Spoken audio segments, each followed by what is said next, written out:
ជាគតិអប់រំមុននឹងយើងទទួលសន្តោសប្រណីយកអាសា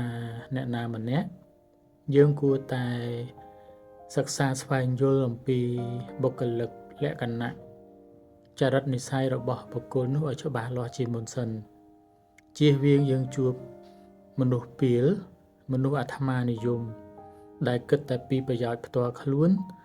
មិនខ្វល់អំពីសុខទុក្ខភាពក្តៅក្រហាយរបស់អ្នកដទៃមានវេលាថ្ងៃមួយមានកម្មប្រមាមួយក្បាលវាដើរស្វែងរកទីស្នាក់អាស្រ័យវាដើរទៅក៏បានជួបនឹងសម្បុកពស់ហើយក៏សុំពស់រស់នៅក្នុងសម្បុកនោះជាមួយនឹងសត្វពស់ទាំងអស់នោះហើយពស់ក៏បានយល់ព្រមឲ្យកម្មប្រមាចូលទៅរស់នៅក្នុងសម្បុកជាមួយក្រុមរបស់ខ្លួនមិនយូរប៉ុន្មានពស់គឺមានការលំបាកជាខ្លាំងដោយសារតែរោមរបស់កម្មប្រមានឹងវាមានភាពមុតស្រួចអញ្ចឹងពេលវាទៅណាមកណាទៅវាតែងតែមុតរោមរបស់កម្មប្រមាដែលបានជ្រុះនៅក្នុងសម្បុកហ្នឹងអញ្ចឹងក៏ពស់ហ្នឹងក៏បានសុំឲ្យកម្មប្រមាចេញពីសម្បុករបស់ខ្លួនទៅ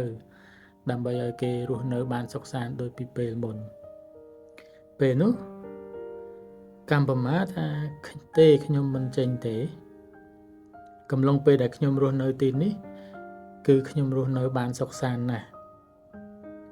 សម្រាប់អ្នកណាម្នាក់ក្នុងចំណោមពួកឯងបើសិនជា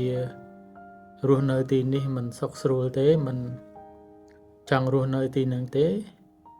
ក៏សូមទៅរស់នៅកន្លែងផ្សេងទៅ